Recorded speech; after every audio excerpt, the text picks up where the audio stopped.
हमारे लिए 20 फरवरी सन 2013 दोबारा नहीं आएगा। आ सकता है, हमारे लिए नहीं।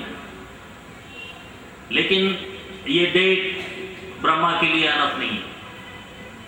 ब्रह्मा के एक दिन में ये दिन 1000 बार आता है।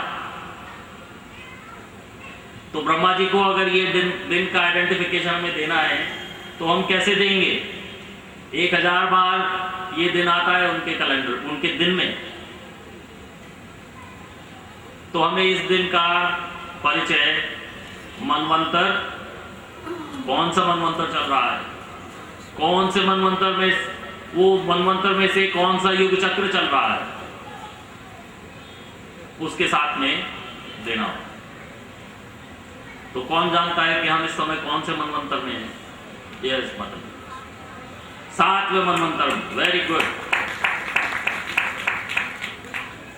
आपको याद है छठे मनवंतर की और 5वीं की? नहीं, 7वें मनवंतर में। 7वें मनवंतर के कौन से युग चक्र में? और कोई? ये प्रभु जी भी पहले 1-2 बार बता चुके हैं। और कोई नए हो? पीछे माता जी 28वें। Very good. किसने बताया?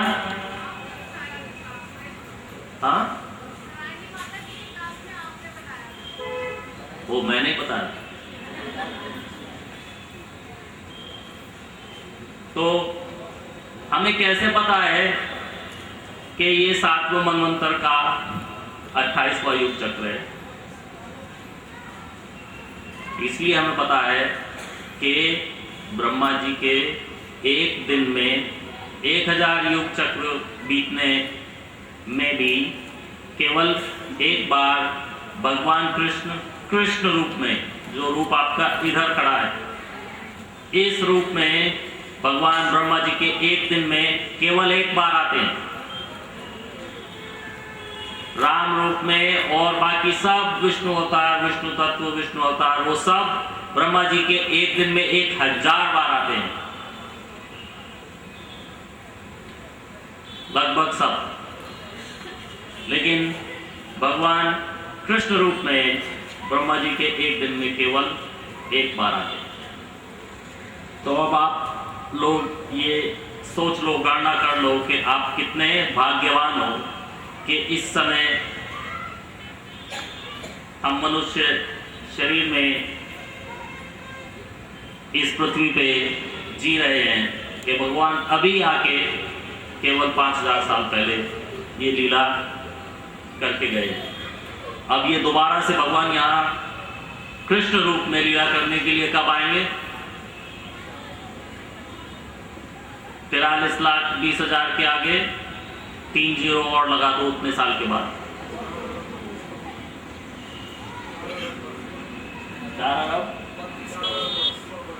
4 अरब और 32 करोड़ साल के बाद भगवान कृष्ण रूप में फिर से आए।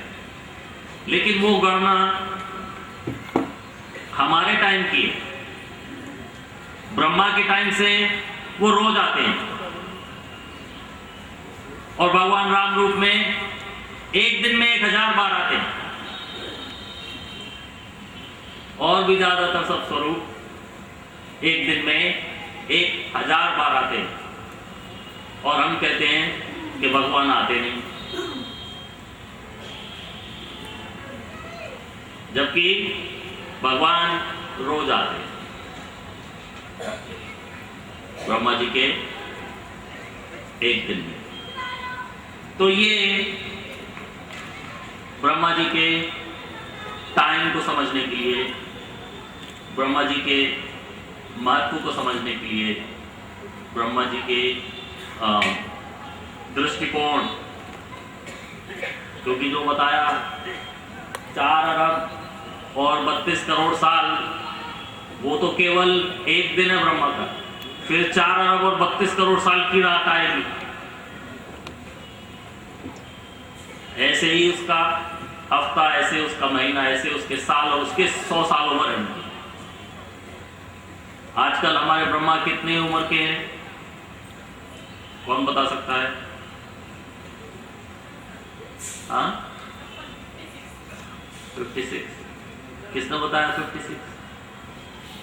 मैंने तो 57 बताया।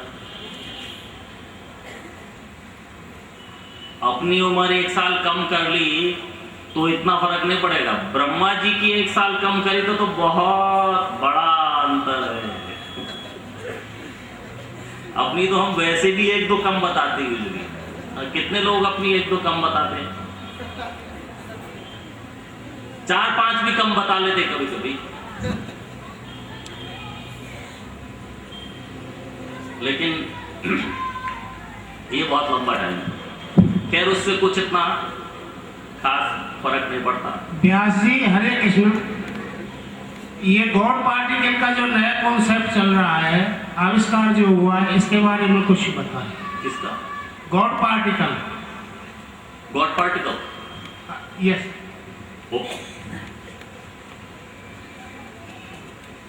गॉड पार्टिकल जो एक्चुअली उसके बारे में हम आगे बताने वाले हैं। आज का रावण वो आएगा आगे, आज के रावण के बारे में हम बताएंगे। लेकिन ब्रीफ में साइंटिस्ट लोग ये समझते हैं, जानते हैं और बिलीव करना चाहते हैं कि ये संसार जो है अपने आप बन गया, इसके पीछे भगवान नहीं, क्योंकि भगवान अपने तरीके से पूरी तरह से प्रकट है, लेकिन उनके लिए प्रकट नहीं है। तो वो समझते हैं कि ये जो संसार है ये मटेरियल से बना है, पदार्थ, सकल पदार्थ है जगमाही, बुद्धिहीन नर पावत। तो ये पदार्थ जो है ये अपने आप से उत्पन्न हो गया, ठीक है, 1 मिनट के लिए मान लिया अपने आप से उत्पन्न हो गया, लेकिन क्या चीज है जो उसको एक साथ में बांधे हुए है? ये सारे पदार्थ के जो कण हैं वो ऐसे बिखर क्यों नहीं जाते? क्या है जिसने उसको बांधा हुआ है और पृथ्वी को एक गोला बनाया हुआ है? वो क्या चीज है? ये देखने और ढूंढने के लिए साइंटिस्ट लोगों ने ये प्रयोग किया कि बिग बैंग, जिसको वो कहते हैं कि बिग बैंग किसी समय हुआ, कोई धमाका, बिग बैंग का मतलब बहुत बड़ा धमाका, उसमें से ये पृथ्वी नाम की कोई चीज, मिट्टी का लोथड़ा निकला और वो ये पृथ्वी हो गई। तो ठीक है, अगर हो भी गया तो अब ये मिट्टी के लोथड़े को किसने साथ में रखा हुआ है, वो देखने के लिए उन्होंने फिर से एक बिग बैंग किया, और वो big bang billions of dollars tax payers का लगा उसको करने के लिए, और उन्होंने भूमिगत किया पृथ्वी के अंदर, और सारे विश्व के करीब 2500 साइंटिस्ट उसके ऊपर काम कर रहे थे। उन्होंने ये निष्कर्ष निकाला कि इस बिग बैंग या बहुत बड़े धमाके के बाद उसमें से टुकड़े निकलेंगे, उनको संभालने के लिए कोई पावर नहीं है। अब अगर कोई पावर नहीं है तो कोई चीज है जो उसको संभाल रही है, तो उसको उन्होंने गॉड पार्टिकल नाम दे दिया। तो एक तरह से अनऑफिशियली उन्होंने भगवान को मान लिया कि हाँ ये गॉड पार्टिकल ही है जो इसको, जैसे कि कोई ऐसा बताते हैं कि एक अमेरिकन आदमी जो बिल्कुल नास्तिक था, वो एक बार भारत आया, और जब भारत से 2-3 हफ्ते घूम फिर के सब कुछ देख के वापस अमेरिका गया, तो उसको भगवान में विश्वास हो गया। तो वहां उसके दोस्तों ने पूछा, अरे तुझे भारत जाके भगवान में विश्वास कैसे हो गया? किसी ने बताया तुझे भगवान के बारे में? ये क्या कि नहीं, किसी ने मुझे भगवान के बारे में नहीं बताया, लेकिन मुझे फिर भी भगवान में विश्वास हो गया। कैसे? कि भारत देश में कोई कुछ नहीं करता, लेकिन फिर भी सब काम हो जाते हैं। जरूर इसको चलाने के लिए कोई ना कोई पर्सनालिटी पीछे है, उसका नाम भगवान ही हो सकता है और कोई नहीं। भारत को स्वयं भगवान चलाते हैं। अगर भारत जैसा देश चल सकता है तो जरूर भगवान है। सारी दुनिया को यह बात माननी पड़ेगी कि भगवान है, नहीं तो भारत को कौन चलाएगा?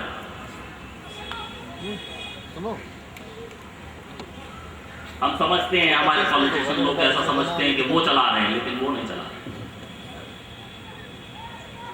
श्रीमद् भागवतम के अनुसार भी भगवान ही उसको चलाते हैं। तो साइंटिस्ट लोगों ने गॉड पार्टिकल से मान लिया कि जब कोई ताकत है ही नहीं, फिर भी किसी ताकत ने ये पृथ्वी को के कण को टुगेदर रखा हुआ है, तो वो जरूर भगवान की ताकत होगी।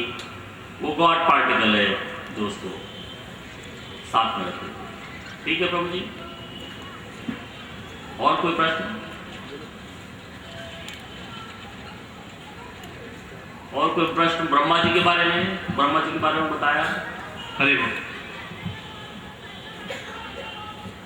हरे Krishna Prabhu ji, I just want to know कि आपने जो 28वां युग अभी बताया था वो क्लियर नहीं हुआ। कैसे इस युग को आपने उसके बाद में कृष्ण जी के अवतरण की बात शुरू की थी, बट उससे हम 28वें युग को कैसे कनेक्ट करें, वो समझ नहीं आ पाया।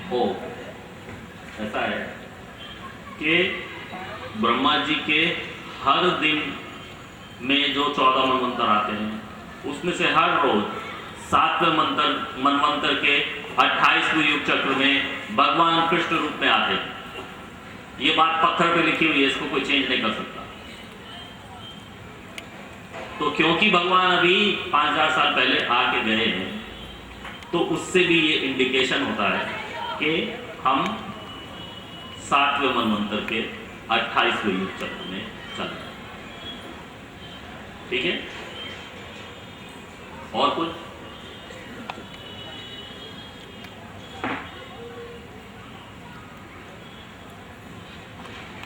ओके। ब्रह्मा जी के बाद और एक महाजन है, नारद मुनि।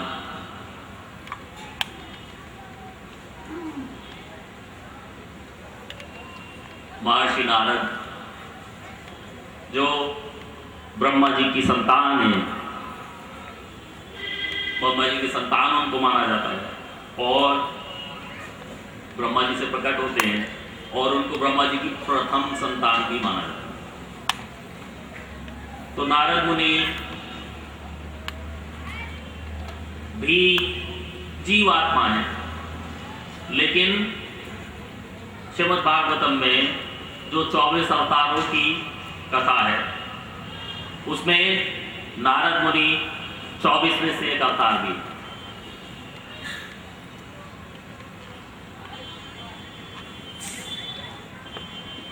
जीवात्मा भी कभी कभी शक्ति होने की वजह से अवतार होते हैं।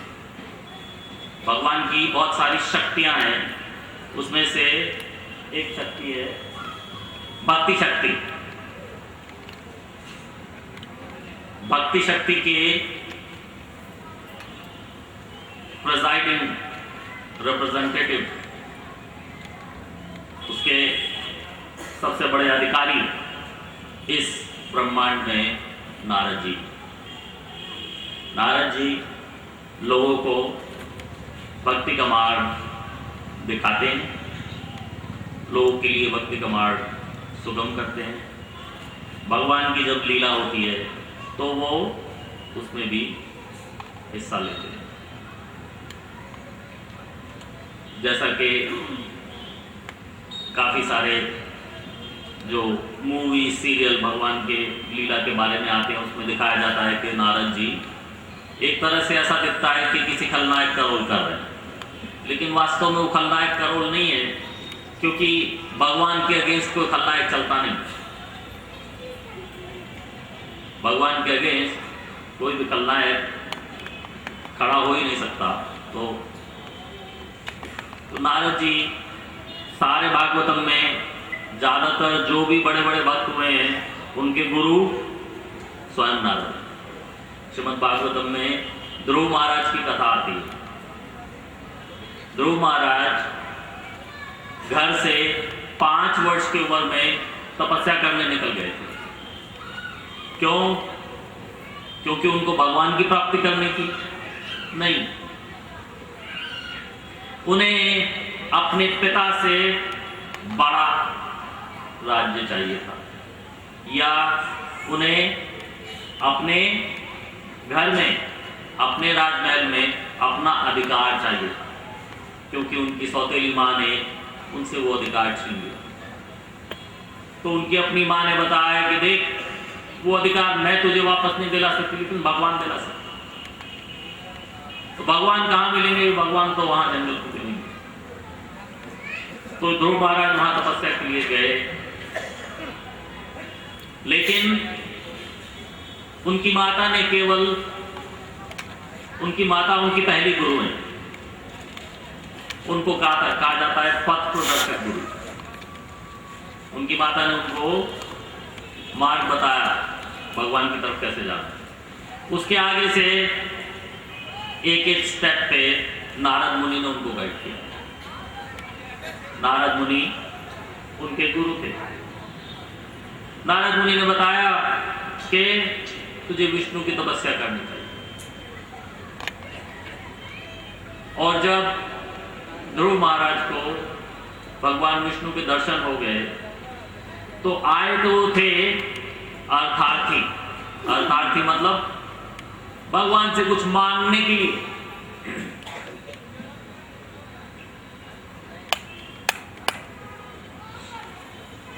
भगवान से मांगने के लिए।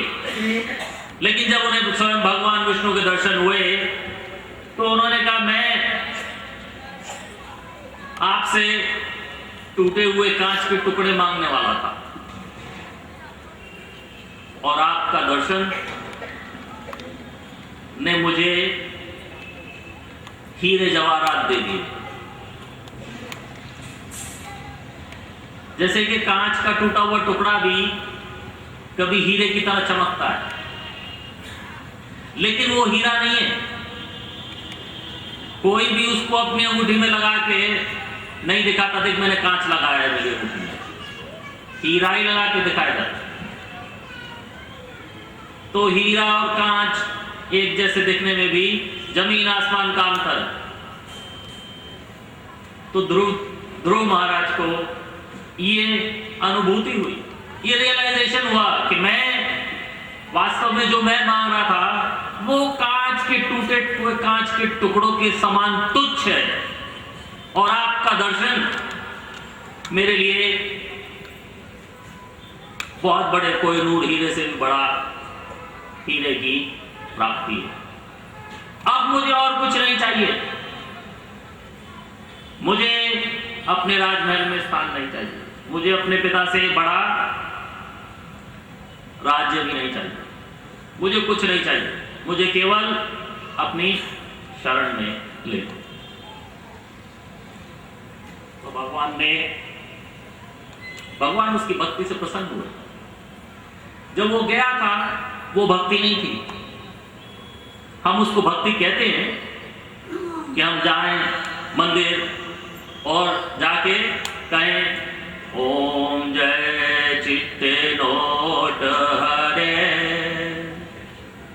स्वामी जय चित्ते नोट हरे, इस जग के सब संकट नोट ही दूर करे, ओम जय चित्ते नोट हरे। इसको लोग कहते हैं भक्ति, लेकिन ये भक्ति नहीं है। भक्ति का अर्थ क्या है? भक्ति का अर्थ है प्रेम। प्रेम का अर्थ है कुछ भी नहीं मांगना। जो किसी से कुछ मांगता है वो उससे प्रेम नहीं करता, और जो किसी से प्रेम करता है वो उससे कुछ मांगता नहीं। क्या करता है? देता है।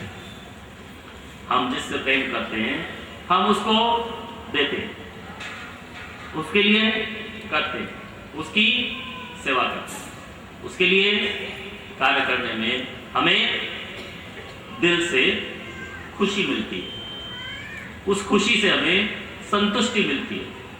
वो संतुष्टि ही जीवन का सुख है।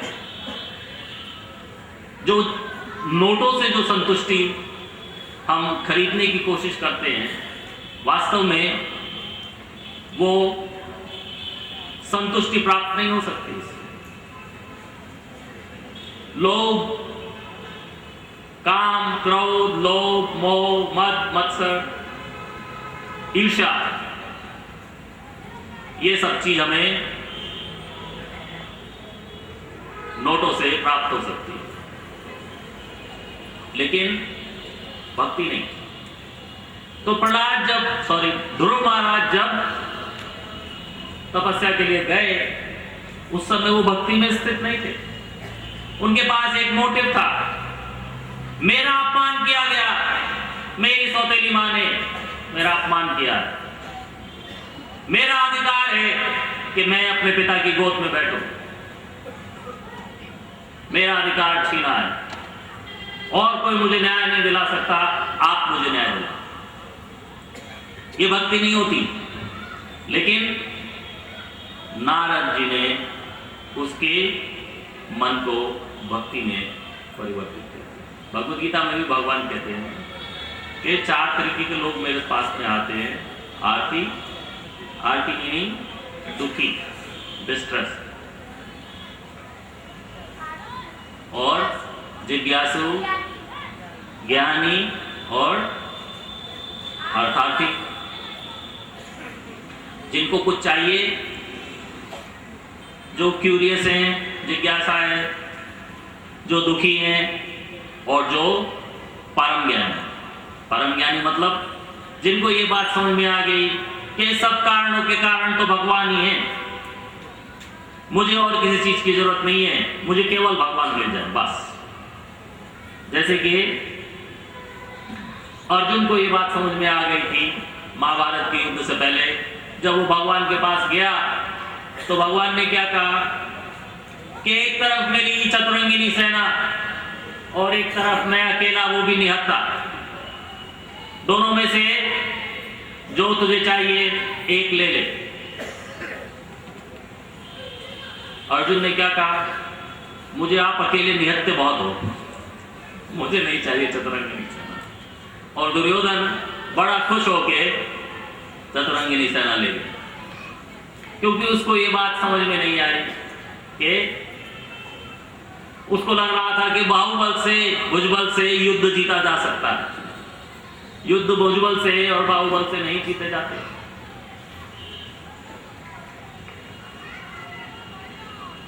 तो ये सब ज्ञान ध्रुव महाराज को नारद मुनि जी ने सिखाया। भक्त प्रहलाद हुए। भक्त प्रहलाद के गुरु कौन थे? नारद मुनि। नारद मुनि भक्त प्रहलाद के गुरु भक्त प्रहलाद के जन्म से भी पहले थे, क्योंकि उनकी माता का अपहरण किया जा रहा था देवताओं के द्वारा। देवताओं ने हिरण्यकश्यप की पत्नी का हरण कर रहे थे कि ये एक और दैत्य को जन्म देने वाली है। तो नारद मुनि ने उनको रोका कि तुम कैसे जानते हो कि जो इसकी कोख से जन्म लेगा वो दैत्य ही होगा? उन्होंने कहा, हिरण्यकशिपु के घर में कौन जन्म लेने वाला है? तो नारद मुनि ने उनको समझाया और टाइम बताया। अभी तुम ये स्त्री मुझे दे दो, मैं इसको अपने आश्रम में ले जाऊंगा। और सारा सारा दिन उसको बैठा के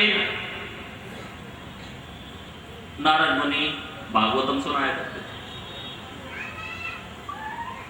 माता सो भी जाती तो भी गर्भ में प्रहलाद महाराज भागवतम सुना करते। इसीलिए प्रहलाद महाराज को कोई भी बाकी के जो उनके शिक्षक थे उनको कोई शिक्षा दे नहीं पाए, क्योंकि पहले से ही सही शिक्षा उनके अंदर नारद मुनि जी ने कूट कूट के भरी हुई है। वो भी कितने समय लगता है नारद मुनि जी ने हिरण्यकशिपु की पत्नी और प्रहलाद की माता को भागवतम सुनाया होगा। एक आम माता अपने गर्भ में केवल 9 महीने तो बच्चा रखती है, लेकिन प्रहलाद महाराज 60,000 साल अपनी माता के गर्भ में रहे। क्यों? क्योंकि उनकी माता की ये इच्छा थी कि मेरे पति को ये पता भी नहीं है कि मैं गर्भवती हूं, और वो तपस्या के लिए गए हुए हैं। जब तक वो तपस्या से वापस नहीं आ जाएं, तब तक मैं अपनी संतान को जन्म नहीं देना चाहती। मैं उनके सामने ही जन्म दूंगी अपनी संतान को। तो हिरण्यकश्यप तो 60,000 साल के लिए तपस्या के लिए चले गए, और प्रहलाद महाराज भागवतम सुनते रहे। इसलिए उन्होंने जन्म लेके एक दिन भी वेस्ट नहीं किया, और हमें भी ये शिक्षा दे गए कि हर बालक को 5 वर्ष की उम्र से भक्ति में लग जाना चाहिए। 5 वर्ष की उम्र से, उससे ज्यादा वेस्ट है। किसी के 6, 7, 8, 9, 10 भी हो गए, कोई बात नहीं, अब से शुरू हो जाओ, कोई बुराई नहीं है। तो ऐसे बड़े बड़े भक्तों के गुरु जो हैं वो महर्षि वाल्मीकि के गुरु, कालिदास के गुरु, जितने भी बड़े बड़े ये संत महात्मा हैं, इन सबके गुरु नारद मुनि थे। नारद मुनि जी के बारे में कोई प्रश्न?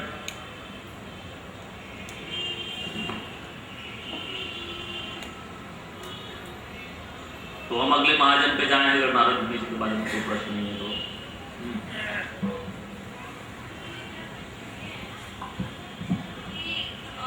नारद मुनि जी का जैसे जन्म ब्रह्मा जी के मस्तिष्क से हुआ है, और कई बार स्टोरी आती है कि वो अपने पिछले जन्म में किसी दासी के पुत्र थे या ऐसे, तो उसका क्या इंटरप्रिटेशन?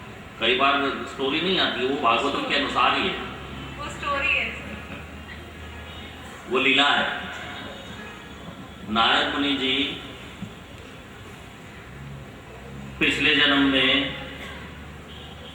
जो आत्मा आज नारद मुनि, वो पिछले रियलिटी में एक बर्तन साफ करने वाली के संतान थे, और वहां पे वो उनकी माता एक आश्रम में काम किया करती थी, जहाँ साधु लोग आते थे, भोजन ग्रहण करते थे और आगे यात्रा के लिए निकल जाते। किसी तीर्थ स्थान पे इधर से यात्रा करने के लिए आए तो यात्रा के लिए आगे निकल, तो उस स्थान पे उनकी माता काम किया करती थी, और जो कुछ झूठन संत महात्माओं के प्लेट में बच जाती वो एक तरफ इकट्ठा करके रख लेती, और वो स्वयं और अपने पुत्र को वही खिलाती। तो फिर वैसे उसी जन्म में नारद मुनि जी को ये ज्ञान हो गया था कि मुझे भगवान की भक्ति करनी है।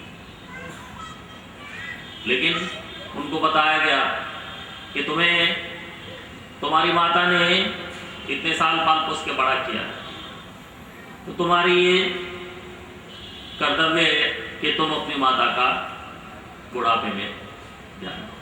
जब तुम्हारा माता के प्रति कर्तव्य पूरा हो जाएगा, और उनकी माता विधवा थी, जब तुम्हारी माता के प्रति तुम्हारा कर्तव्य पूरा हो जाएगा तो तपस्या के मार्ग पे चलेगा। लेकिन भागवतम में ऐसा लिखा है, मैं नहीं कह रहा, कि भगवान की कृपा ऐसी हुई कि उनकी माता को सांप ने काट लिया और वो तभी ये संसार छोड़ गई। तो नारद मुनि तपस्या में जाने के लिए बचपन में ही तैयार हो गए, और उनको भागवतम में बताया है प्रथम स्कंद में ही कि उनको भगवान के दर्शन हुए केवल कुछ क्षणों के लिए, और उनको बताया भगवान ने कि ठीक है, जब अगले क्रिएशन में नारद का जन्म का टाइम आएगा, उस समय तुम नारद बनोगे। तो तब तक उन्होंने वेट किया, और आज के जो नारद हैं वो नारद जिनके बारे में भागवतम में बताया। ठीक है,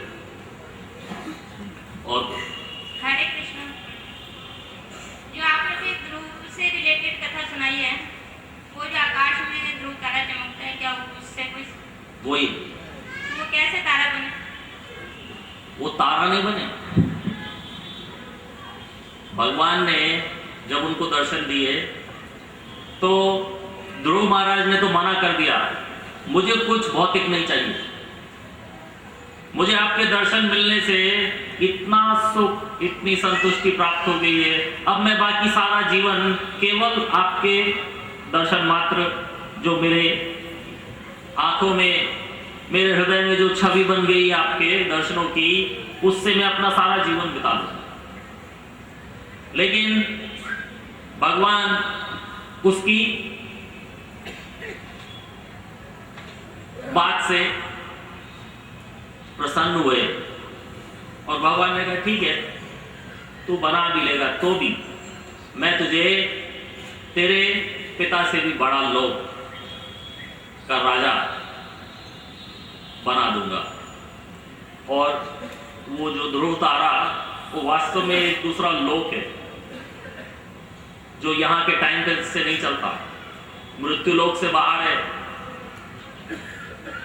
वहां पे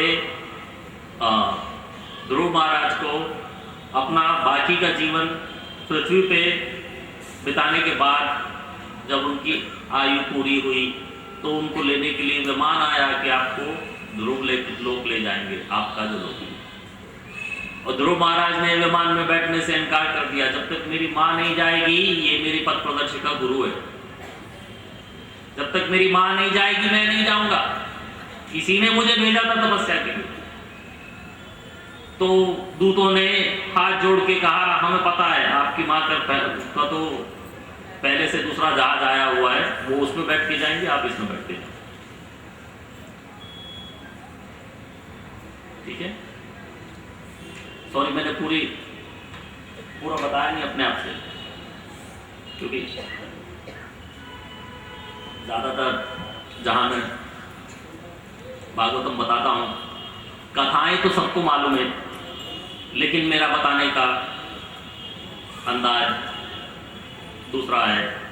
मैं उसमें शिल प्रभुपाद ने शिक्षाएं क्या दी हैं हर कथा में, उसको जोड़ के उसके ऊपर ध्यान देकर बताता हूँ। तो उसमें कभी डिटेल मिस हो जाती है, लेकिन हमेशा प्लीज आस्क क्वेश्चन, और जो लोग प्रश्न पूछते हैं उनको हम ये भगवान को चढ़ी हुई माला भी देते हैं।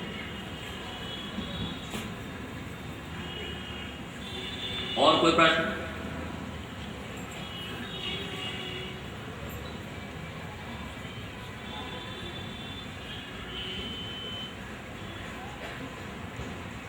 ओके,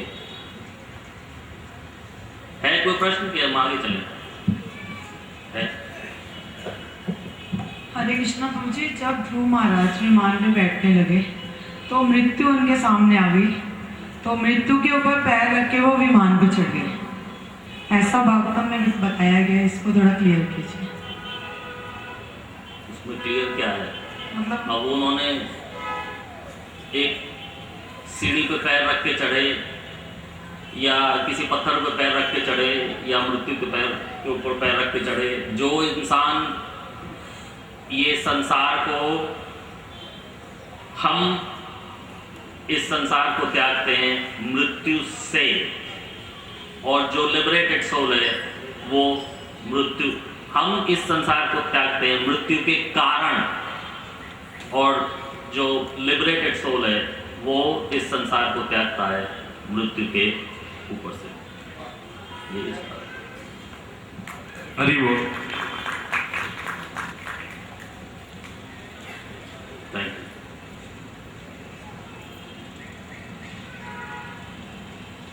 तो अब आगे 4 कुमारों के बारे में बताएंगे। ये 4 कुमार, ये भी एक तरह से नारद जी के भाई हैं, लेकिन अपने आप में चारों ज्यादा भाई हैं, क्योंकि ये चारों निर्वस्त्र रहते हैं और इनका स्वरूप बालक का ही रहता है। छोटे 5, 6, 7, 8 साल के बालक जैसे होते हैं, वही इनका स्वरूप रहता है।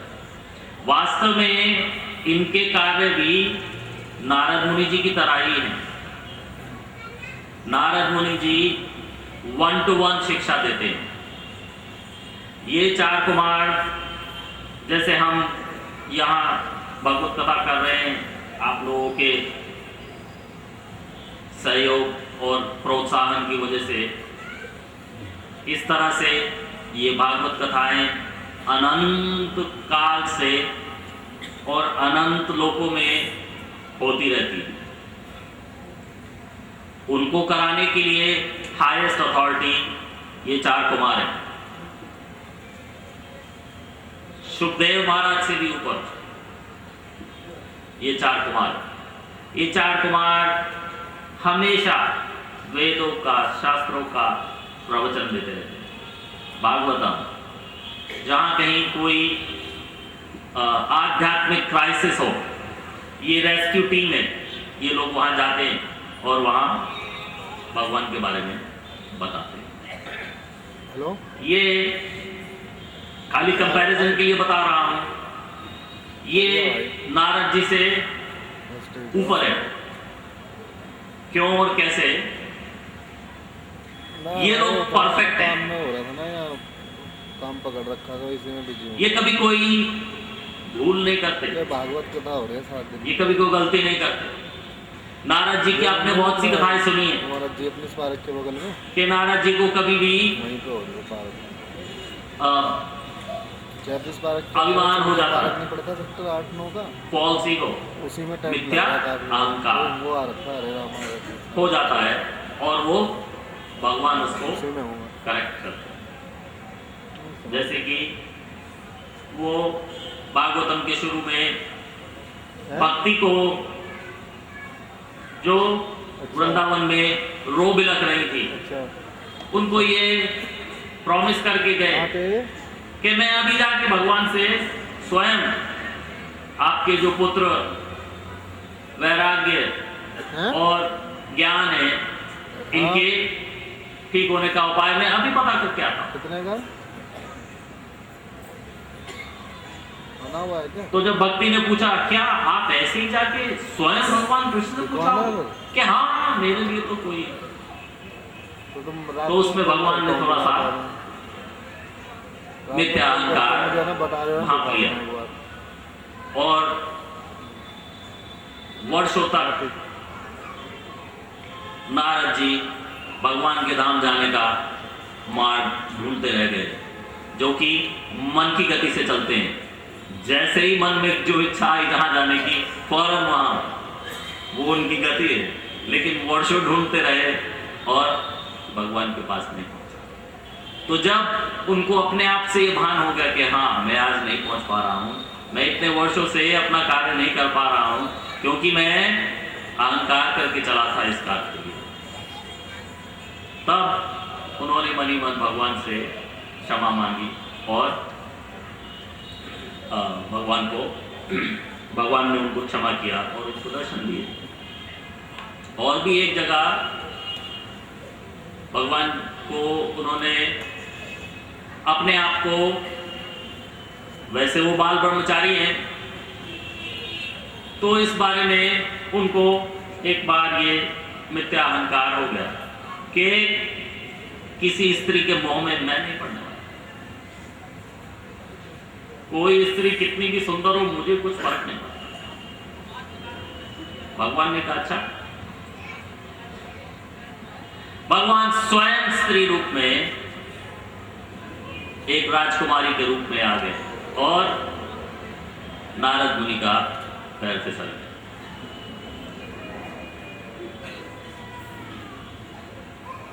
अब भगवान उसको कह रहे हैं राजकुमारी के रूप में कि मैं उसी से विवाह करूंगी जिसका मुख हरिमुख हो। तो नारद जी ने कहा हरि, वो तो मैं उनसे जाके मांग लेता हूं हरिमुख। भगवान के पास गए, भगवान ने हरिमुख दे दिया कि ठीक है, तुझे हरिमुख चाहिए, हरिमुख ले जाओ। जब वहां गए तो पता चला वो तो बंदर का मुख लग गया उनको हरिमुख की जगह, क्योंकि संस्कृत में बंदर को भी एक प्रकार से हरि कहा जाता है। तो जब ये लड़ते झगड़ते वापस गए भगवान के पास और अपनी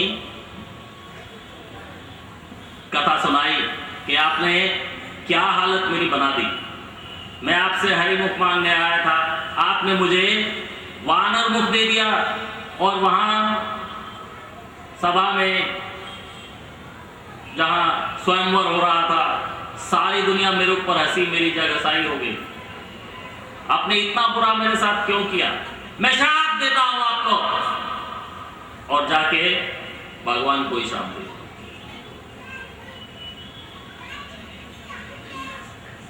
तो भगवान ने कहा देख, ना तो वो लोग राजा थे, ना कोई सभा थी, ना कोई वो राज्य था और ना वो कोई राजकुमारी थी, वो सब मैं ही था। मेरी माया से मैंने ऐसे क्रिएट किया था तेरे भ्रम को तोड़ने के लिए, तेरे अहंकार को तोड़ने के लिए कि तू कभी किसी स्त्री पे रीझ नहीं सकता। ठीक है अगर नहीं रीझ सकता तो, लेकिन फिर भी उसका अहंकार नहीं रखना। अहंकार रखा तो तोड़ देंगे भगवान। और भक्ति में भी कथा आती है। एक बार नारद मुनि जी को मन में ऐसा लगने लगा कि मेरे से बड़ा भक्त कौन हो सकता है। 17 मिनट की मैं इतनी पावर मुझे भगवान ने दी हुई है, मन की गति से मैं कहीं भी जाता हूं। बाल ब्रह्मचारियों में कोई स्त्री नहीं, कोई मोह नहीं, मेरा कोई घर बार नहीं, कुछ नहीं है मेरा। मेरे से बड़ा कौन हो सकता है? तो भगवान के पास अब उन्होंने कहा ये बात कंफर्म कौन करेगा? कौन इस बात की पुष्टि कर सकता है कि मैं ही हूं? पुष्टि तो स्वयं भगवान ही कर सकते हैं। अब भगवान से ये तो जाकर पूछ नहीं सकते कि क्या भगवान नहीं है। तो दूसरे तरीके से जाके पूछ लिया कि भगवान नारायण, आपके दृष्टि में आपका सबसे बड़ा भक्त कौन है?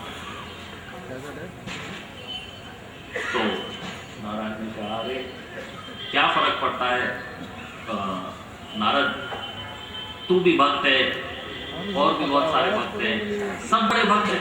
नहीं नहीं नहीं, भगवान जरूर कोई ना कोई, क्योंकि उसके मन में ये जरूर कोई ना कोई, अच्छा चल ठीक है, तुझे मेरे सर्वोत्तम भक्त से मिलना है ना, चल मैं तुझे ले चलता। तो नारद मुनि जी नारायण के पीछे पीछे और सोच रहे हैं कि कहीं जाके मेंस रूम में शीशा दिखा देंगे मुझे और कहेंगे ये रहा, लेकिन वो ले आए उनको पृथ्वीलोक पे और एक किसान का घर दिखाया कि देख वो नीचे किसान का घर है ना, उसमें जो किसान रहता है वो मेरा सर्वोत्तम भक्त है। अच्छा, आपका सर्वोत्तम भक्त वो है प्रभु, वो तो माया में गिरा हुआ है, उसकी पत्नी भी है, भोग करता है, उसके संतान भी हैं, उसका खेत भी है, वो तो मोह माया में। अच्छा, वो मोह माया में, तो भगवान ने कहा अच्छा ठीक है, वो अगर मोह माया में है तो इसकी पुष्टि अभी कर लेते हैं। एक लकड़ी की डंडी गुलेल की तरह उठा के वो नारद मुनि जी को दे दी और उसके ऊपर एक फल रख दिया कि इसको मुंह में दबा ले और ये फल जो है ये गिरना नहीं चाहिए। अब ये जो पहाड़ है इसके ऊपर चढ़ के चले जाओ और नीचे आ जाए, लेकिन ये फल नहीं गिरे। नारद मुनि ठीक है, भगवान ने मुझे टेस्ट दिया है, आज मैं पास होके रहूंगा, मैं इनसे कहलवा के रहूंगा कि मैं ही हूं सर्वोत्तम। और वो ये कार्य करके आ गए, पास हो गए, भगवान के पास आए, भगवान मैं सफल हो गया। तो भगवान ने ठीक है सफल हो गया, लेकिन जब जा रहे थे और आ रहे थे तो मेरे बारे में कितना सोचा, भगवान की स्मृति कितनी, भगवान मेरे पास टाइम कहाँ था, मैं तो ये फल को बैलेंस करूं और पहाड़ के ऊपर चढ़ूं, ये सब करने में मेरा तो सारा ध्यान इसमें लगा हुआ, आपके बारे में सोचने का कहां समय था। तब भगवान ने बताया कि ये जो गृहस्थ है ये सारा दिन इसको अपने घर का भी काम होता है, खेती का भी काम होता है, जानवरों की भी सेवा, बच्चों का भी, पत्नी का भी, सब कुछ देखना होता है। ये तो भी मेरे लिए टाइम निकाल लेता है, तो भी सब कुछ करता है और इसके मन में मेरा नाम, भगवान का नाम, भगवान का रूप, भगवान के गुण, भगवान की लीला, भगवान के पार्ट्स, इसमें से कुछ भी एब्सोल्यूट पूरी तरह, यही सब इसके मन में रहते हैं। अब आपने देख लिया, जैसे ही ये कार्य बताया, कार्य में रत हो गए और मेरा चिंतन और ये सारा जीवन सब कार्य करता है। एक गृहस्थ को सब कुछ बैलेंस करना पड़ता है, केवल काम पे नहीं जा सकता, घर का भी देखना है, जहां नौकरी करता है जिसकी वो भी देखना है, या बिजनेस करता है, व्यवसाय करता है वो भी देखना है, बच्चों का भी देखना है। एक गृहस्थ सुबह को उठता है, उसको कितनी चिंता है। एक ब्रह्मचारी या सन्यासी सुबह को उठता है, अगर मान लिया जाए एक गृहस्थ है, ये प्रभु जी बैठे, और एक ब्रह्मचारी, दोनों में नाम जपने का रस उतना ही है। वो ब्रह्मचारी उठे तो उनको क्या है सुबह को चिंता, अच्छा ठीक है आज मैं कहाँ जाके अपना जप करूंगा, पार्क में जाऊं, जपनी गार्डन में अच्छा जप हो सकता है, या भक्तों के साथ यहाँ मंदिर में, या आज इंडिया गेट चला जाऊं, पार्लियामेंट के अराउंड भी अच्छा जब वॉक बना हुआ है, सुबह सुबह कोई नहीं होता वहाँ। उसको ये डिसाइड करना है कि जब कहाँ करना है। और जो गृहस्थ है ये सुबह सुबह जब का डिसाइड करता है, अरे आज बच्चों की स्कूल फीस पे करनी है, गाड़ी में पेट्रोल नहीं है, घर का किराया पता नहीं पे हुआ कि नहीं हुआ, पत्नी की तबीयत पता नहीं ठीक है कि नहीं, पता नहीं आज मूड कैसा है।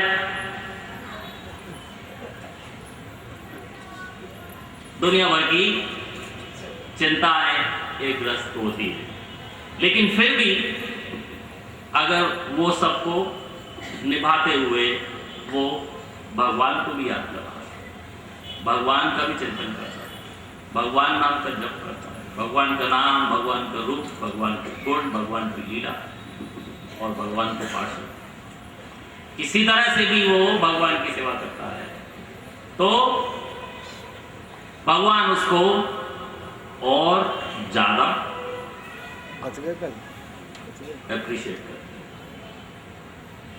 क्योंकि एक तो उसके पास और कोई चिंता है नहीं,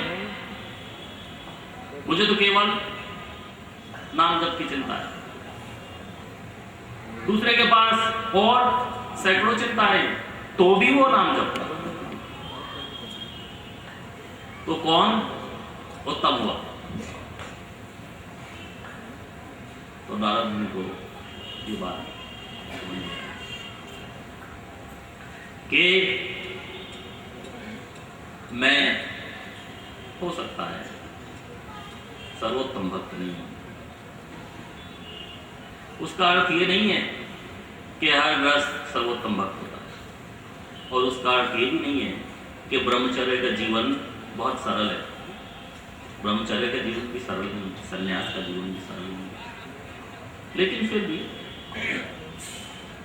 गृहस्थ को रिस्पॉन्सिबिलिटी, जिम्मेदारी बहुत ज़्यादा निभानी पड़ती है, और उसके बाद अगर वो एक ब्रह्मचारी या सन्यासी से थोड़ा कम भी टाइम निकाल पाए तो भगवान उसको अधिक मान देते हैं, उसकी वैल्यू उससे ज़्यादा है। जैसे जब भगवान नारद मुनि जी के साथ भक्तों को मिलने गए तो एक गरीब वृद्धा जो उनकी भक्त थी उसने भगवान को आधा आम दे दिया,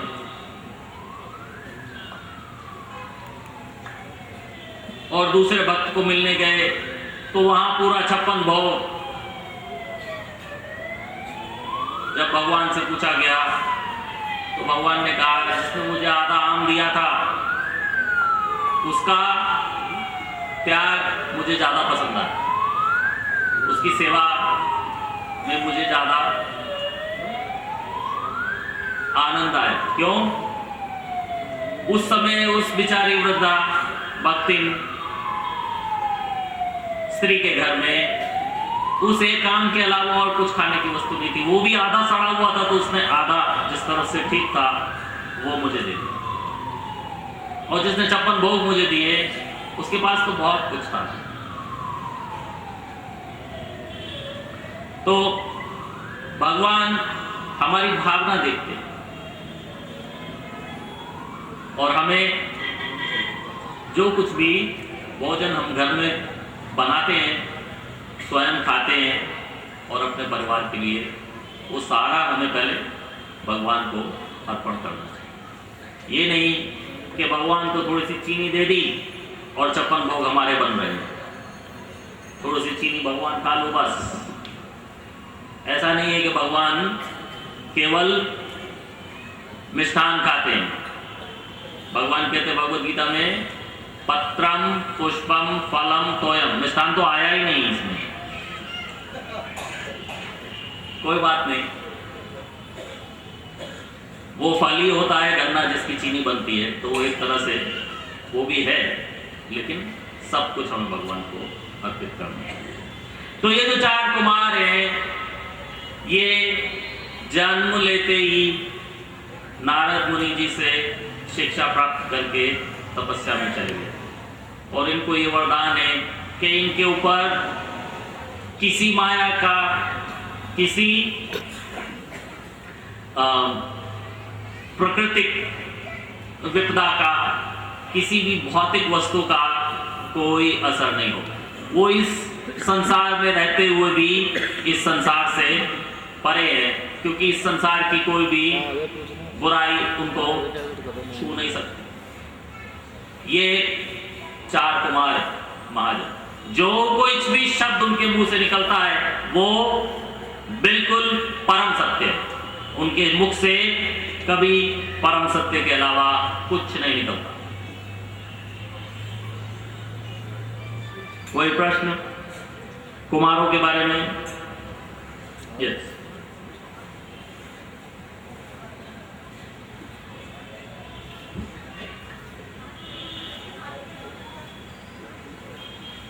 चार कुमारों के नाम सनत, सनातन और सनंदन। हरे कृष्णा, ये एक तो ये नहीं समझ आई जो आपने बताया कि नारद जी 1 to 1 शिक्षा देते हैं, ये क्या चीज़ है बताई। और दूसरा ये कि ये जो 4 कुमार हैं, ये बताया आपने कि ये प्रेजेंट होते हैं जहाँ भी आध्यात्मिक क्राइसिस होता है, वो किस तरह प्रेजेंट होते हैं, क्या वो अभी भी प्रेजेंट है और वो कैसे हमें प्रोटेक्ट करते हैं आध्यात्मिक क्राइसिस? ओके, नंबर 1, 1 to 1 शिक्षा, जैसे कि नारद मुनि जी के शिष्यों के एग्जाम्पल बताए। उन्होंने ध्रुव को जाके पर्सनली गाइड किया, प्रहलाद महाराज को पर्सनली गाइड किया, वाल्मीकि जी को पर्सनली गाइड किया। वो शिकारी थे, उनको मरा का जब बताया, तो वो है 1 to 1। लेकिन जब ये 4 कुमार ये प्रचार करते हैं तो हमारे शास्त्रों में ऐसा कोई उदाहरण नहीं है कि किसी एक व्यक्ति के पास जाके इन्होंने उसको कुछ शिक्षा दी हो। सारे जो विवरण हमने आज तक सुने हैं कि ये 4 कुमार चारों के चारों व्यास गद्दी पे बैठ के पूरे के पूरे सभा को शिक्षा देते हैं, किसी एक व्यक्ति को इंडिविजुअली नहीं। इनकी जितनी भी शिक्षा देने की विवरण हमने शास्त्रों में पढ़े हैं, वो इस तरह से कथा जैसे यहाँ आज चल रही है, इस तरह से सनकादिक, सनक उनमें से एक का नाम है। तो जब सनकादिक कहते हैं तो चारों उसमें आ जाते हैं। चारों पूरी तरह से एब्सोल्यूट है, कोई किसी से कम नहीं है। लेकिन उनका प्रचार करने का तरीका दूसरा है। वो व्यास गद्दी पे बैठ के पूरी पूरी सभा को संबोधित करते हैं, एक एक के घर जाके उसको प्रचार नहीं करते। नारद मुनि एक एक को पकड़ के प्रचार करते हैं। जब उन्हें आते जाते कहीं कोई मिल जाए तो वो उसका दुख निवारण के लिए, उसके प्रचार के लिए, उसको नरकगामी बनने से बचाने के लिए पर्सनली जाके उसको हेल्प करते हैं। सनकादिक का कोई ऐसा विवरण नहीं आता कि पर्सनली उन्होंने एक व्यक्ति को जाके हेल्प किया, वो पूरी सभा को संबोधित करते हैं। ठीक है, और कोई प्रश्न?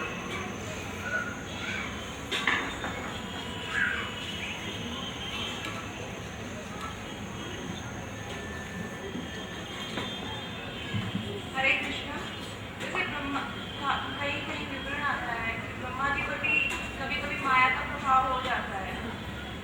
एक बार जैसे थर्ड चैप्टर में आया कि उनसे माया का प्रभाव हो गया तो वो अपनी पत्नी से मोहित हो गए। पर जो 4 कुमार है वो ब्रह्मा जी के ही पुत्र है, क्योंकि उन पर माया का कोई प्रभाव नहीं है, तो उनका लेवल इतना हाई कैसे? बेटा बाप से बेटर नहीं हो सकता। वास्तव में ब्रह्मा जी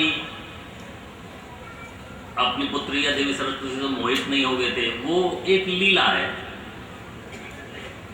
कि ये दिखाने के लिए कि वो भी जीवात्मा है, वो भी फैलेबल है, इनफैलेबल है।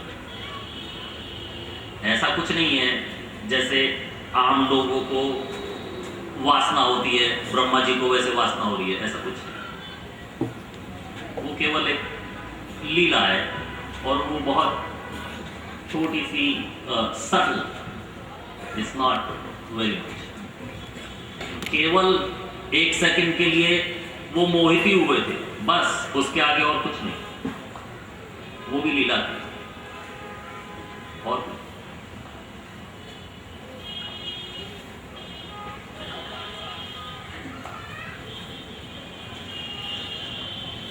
जी मेरे से किसी ने प्रश्न पूछा था कि ब्रह्मा जी का कोई मंदिर क्यों नहीं है।